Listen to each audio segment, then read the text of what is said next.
How y'all doing? Good. 2 Cajuns in one day, huh? Y'all getting a real Cajun right here. Not as bad as Coach Ogeron, but you're getting a real Cajun, Coach Guidry. I don't even know the statements. Y'all ask questions. So what are your impressions so far of Cam Kinchins, who had an unbelievable year last year? Has kind of his abilities and leadership capabilities, have they already kind of made an impression on you? Yeah, the first thing I noticed that he's really intelligent. He's really explosive in everything he does, and you can tell he's kind of the bell cow of the defense. I'm going to ask him to do even more so, talk a little bit more, but he's having to learn the defense just like everybody else, so sometimes that's kind of a delayed leadership, but I think the guys are doing well. They're playing hard, they're taking coaching. As long as they take coaching and try to get better every day, we got a chance to be good. Coach Taylor's back to the freshman. It seems like he's one of the biggest safeties out there. What are your impressions of him so far? He's young. He doesn't know a lot yet, but he's a hitter. I watched this film come out of high school. He does some good things. Whenever the ball's in play, he plays a lot better. When you break it down into passing and more of the drill stuff, he struggles a little bit. But when the ball's in play, he knows how to play football. So we'll just take it step by step and see how much that he can get better and see where he's going to fit in this summer and in the fall. What was the hiring process here like for you? Obviously, you started at Tulane, and then, obviously things changed. What was that process like? Well, it was good to be home. I'm a Louisiana boy, and I was gone for about 3 years, and I knew a bunch of the coaches on staff at Tulane, Coach Fritz, and some other guys that I coached in McNeese and I coached with. So being back there was good. It was during Mardi Gras, which was good. I got some king cake. I ate some crawfish and some boudin. I don't know if y'all know what boudin is, but anyway, it was good. But when Coach Cristobal called, it was kind of a job that I've always had interest in. Even as a young kid, I grew up a McNeese State fan, and I played at McNeese, so LSU was like never a dream to me because I liked playing at McNeese. But when I saw Miami play Notre Dame way back in the day, I fell in love with the way they played, the swag they had. It was always a place that, I thought that I'd want to coach. Coach Jimmy Johnson is from Clearwater, Texas, which is only about an hour and 15 minutes where I'm from. So, the U has been special to me. Watching them, my first college game I ever coached was against Miami back in 2000. It was our first winning game at McNeese State. I'm not going to tell you what the score is. You can look it up, but it was bad. So now Miami, excited to be here and just see how good we can get. Can you tell me about your relationship with Cristobal and maybe when you guys how that was all about? Well, I was the defense coordinator at West Kentucky for Coach Taggart and Coach Cristobal was at FIU, and we beat them twice, and we played really good defense against them. They had T.Y. Hilton, who was exceptional wideout, and I think most of the time when you get jobs, it's usually from your opponent in mind, the way your guys play. And they watch film, how hard they play, and just schematically, and he always stayed in touch with me, but things just never seemed to work out, and then this kind of evolved really quick. We had a good season at Marshall last year, and so it is what it is. He called and I took the job, and I'm excited to be here. You seem very passionate about the state of Louisiana. Is it important to you to recruit there? Well, it's important. Louisiana is important to me because I'm full-blooded Cajun. So I'm a Guidry, Landry bro. So on all sides, I'm French, and I like my culture, just like an Italian likes his culture, and a Cuban likes his culture, and a Puerto Rican, and a Haitian, and Jamaican. So my people live in Louisiana, so I'm passionate about that. But I have ties there. I coached high school football there for years, and coached in the state for most of my years. So I've got a lot of deep ties, and I've earned a lot of respect by high school coaches there because I was one of them. I'm an old high school football coach, so it's easy to go back in there and form relationships with kids because the coaches kind of know me. So we'll do what we can to get the best players we can out of there. But we want the best players from Miami. It doesn't have to be from Louisiana, South Florida, whatever. We want what's best for our program. So we'll go anywhere to get anybody. How tough is it for the kids to adjust to a new defense? Is it? It's always tough, but experienced guys usually translate a little quicker because they say like this is like this. So they have to kind of flip things in their mind. A lot of times I've gone to places, and if the coaches were still there, I used their system and their terminology. That way the learning curve would be limited to them, but more on me. But we switched so dramatically from what we did last year and the way we called things, so they just thought that the coaches that were here just go ahead and put it in the way you want to put it in, and the kids are learning. So they're doing well. And we're going to probably go a little bit slower with our installs. We'll probably be at about 65-70% at the end of the spring, and then we'll catch up in the summer, and then we'll throw it all in the fall and see what sticks and play with that. Any early impressions on defensive backs like Markeith Williams and Jaden Harris? You know, all you can really judge right now is how they're playing the pass. Until the pass start popping and people start, you know, it's always different when the pass come on. So I don't want to make an early judgment on anybody, because some people look really, really good in just helmets and spiders. But when the pads come on, sometimes guys that didn't look as well look a lot better when the ball comes in play and it's live. So, you know, I'm not making any pre-decisions on anybody. I'm just going to coach every day and try to get better, each kid, and just coach the coaches and coach the scheme and see how good we can get. And the defensive roster? Sorry, I was saying, are you familiar with those kids? Like, curious if you get recruited anywhere at some point. The two big safeties I remember, because when I was at FAU, their names, you know, they're coming out of high school, so I'm familiar with them.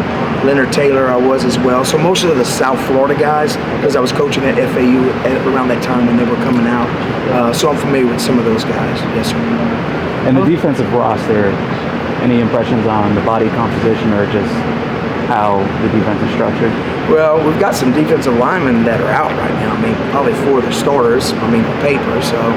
And then the big safety's out, of course. And so you got different guys that are out. And we'll add them in the summer when they're healthy, and then we'll see what we got. But the good thing is the guys that are backups or fighting for jobs are getting all the reps right now. So you're really building depth, which is a good thing, right? So in the fall, when we have more people battling for jobs, we'll do competition every day, just try to fight for the starting job every day. We're not going to wait to a scrimmage. Every day we're going to adjust the depth chart, and we're going to fight for positions every day. It's the only way I know how to do it.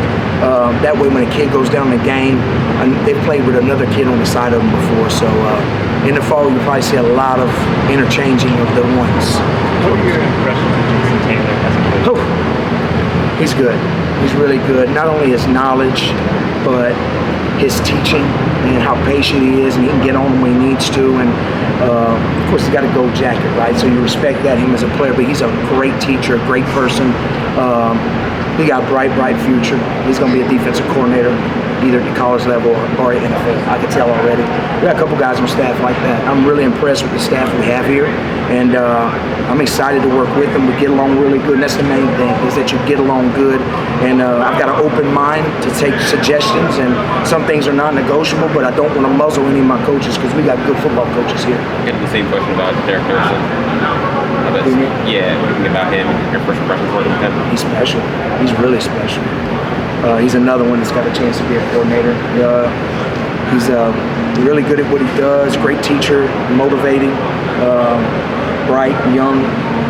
He's been in some big places, been around different good coaches, you know, so really like him as well. Coach Adai is doing great. They all doing good. Coach Adai is really smart as well. So I'm excited to work with these guys, really am. Your defenses are known for different looks, sometimes a bit unorthodox. Talk about how you've developed your scheme.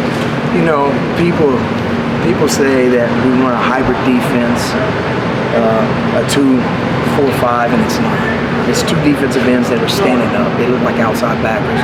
And a lot of times we stand up so that we can see where the back's at, in case the back jumps, because we got different assignments. But it's 4 down linemen, 2 backs, and 5 DBs. Now we will go 4-3 with 3 backers when they go heavy personnel, but it's not what people write stories about. They're wrong. Sorry. I'm not innovative in that way. I'm sorry. I'm a real guy. I'm going to tell you the truth. But the defensive ends just stand up. And we do a lot of different things with them. You know, we could drop them. We could rush them. So that's a little bit more unorthodox, but it's not different personnel. Coach, when you first got hired, some videos from you giving speeches at Western Kentucky came out. You're real passionate about it. Where does that love for the game and passion come from? It's from high school. You know, I was a high school quarterback and went on and played at McNeese State. And Got moved to defensive back, of course, because I was too short, but I was a point guard in basketball. I ran on the relays. So I played shortstop. So I was always in a position of leadership, and I was trying to coach when I was little. When my daddy coached us Pee Wee football, I used to tell him what to do, and he'd just laugh at me. Shut up, boy, you're not the coach. So, I'm just passionate. I love giving pregame speeches. I love getting kids hyped up, but when you get out on the field, that all kind of just drifts away. So when you give a speech, you gotta leave them with something that's gonna hang throughout the game, a keyword or something like that. So, it's just in my nature, I guess. Coach, more questions. I talked to a couple of former players in March, and he told me you're really good at just making adjustments. If something going wrong, if you lose a game, you got to go down 21-0. You gave up 3 points to us for the game. Where does that come from? If you see your defense? Well, I've been a defense coordinator for a long time, and I've seen football evolve. So the things I do now, there's a story behind it and the why. And a lot of young guys that grow up now in coaching, they know where we're at in football for a scheme, but they don't know how it got there. So when things don't go as planned, you got to fall back on experiences. So the more times you did something and the further you can go back, football just cycles. So my high school days, some of the best coaches I've ever been around is high school football coaches, because you got to coach a freshman the same as the senior, but you got to kind of develop them at different ways. The freshman don't know anything, whereas the senior might be a 5-star. So you got to be on different levels, and you just do experience, and so everything kind of rewinds back in my head. When I see something, I say, oh, I've seen that before, I know what to go to. And I don't copy anybody's defense. I kind of learned a little bit from everybody, kind of made it my own so I can adjust to what I'm doing, so. Coach, your fifth DB, does he have a special name? We've seen different terminology. We call him a star. So we have a sandbacker in the 4-3, and the star be the nickel. He's kind of a hybrid corner safety. He's got to cover like a corner, but he's got to be able to tackle like a safety. So that's always a dynamic spot in the defense, because it can make you multiple. Because people most of the time are with 1 tight end and 3 wides, right?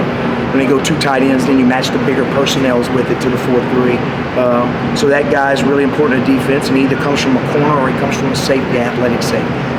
Right now, can you say who's been kind of working? TC's been the guy. He's been in there. Also, Harris has been in there. And we haven't worked enough corners in there yet, but in the summertime, we'll probably start to create some more depth there. First 2 days, we've kind of been all base. Wesley's been the sandbacker. But we'll get the nickel on tomorrow, on Thursday, I should say. It'll be more nickel-based then. Francisco Mago, your impressions? Who's that? Francisco Mago. Very natural. Very, very natural, very smart, don't say a lot. He's still picking it up. He's one of the more natural guys that we have, I think. I'm excited when the pads come on to see what that's going to look like. But yeah, I've been really impressed with him. So I'm excited to see how much better he can get as he learns the scheme.